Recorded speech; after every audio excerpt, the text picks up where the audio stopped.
Hey YouTube family, it's your girl Stephanie. Welcome back to my channel. I am here doing a part 2 of friendshipping while adults. Right? I was speaking to my sister, and I like to inquire about any constructive criticism or criticism in general. And she thought that the first video was good, but she thought I was going to give tips.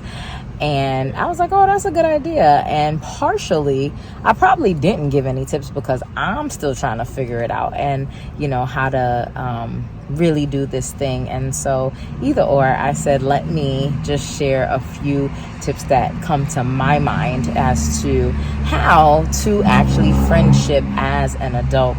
And so, before, and I said, you know what, let me do this now. As you can see, I'm in my car, right? It's getting late, but again, remember I told y'all that my excuses don't excuse me. So I'm gonna just get it in where I can. And so I said, let me just take care of it right now. Hopefully I can fix the lighting a little later.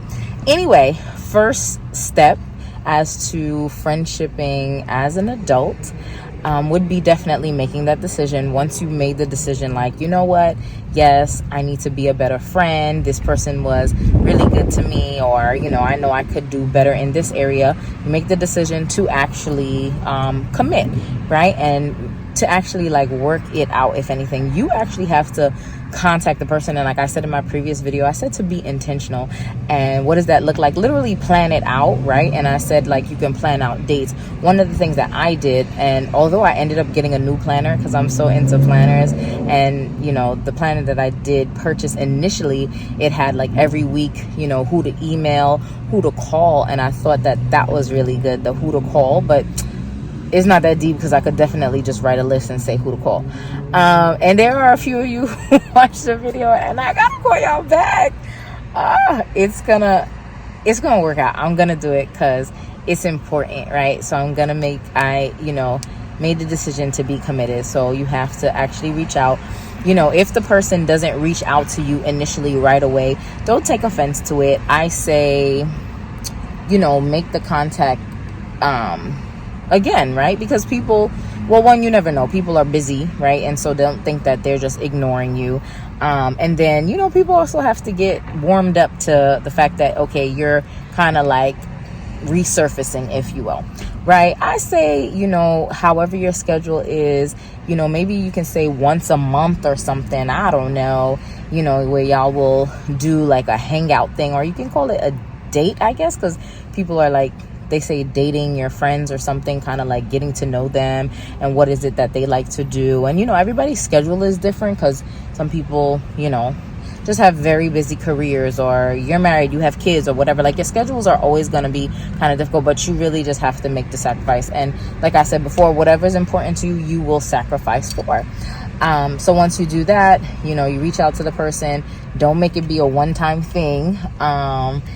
Set that date. Maybe y'all both could commit to, even if it's not once a month, once every 2 months or 3 months or something, but set it in your calendar, in your planner, on your phone. Because I do that also. I definitely set things on my phone as a reminder. And as that week is coming, it's the closer to the date, I'll have a reminder okay, this weekend coming up, you're hanging out with so-and-so, just to kind of mentally prepare and no excuses. And just for instance, today I hung out with a very good friend of mine today, and we've been pushing it back. We're gonna hang out. Finally, we hung out today.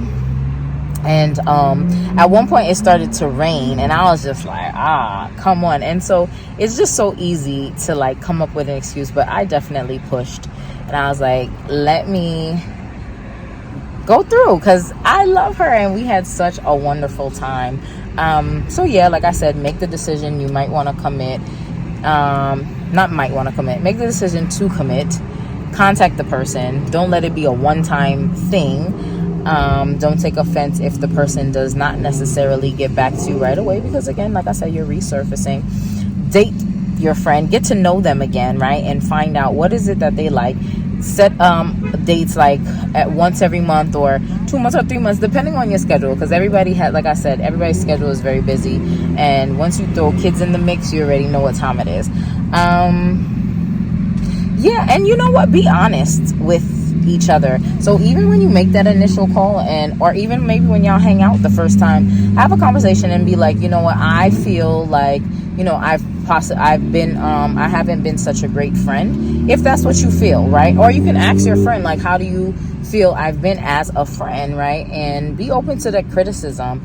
But yeah, you can have that conversation and let them know, like, you know, I feel like we have that relationship where we could be so very honest with each other.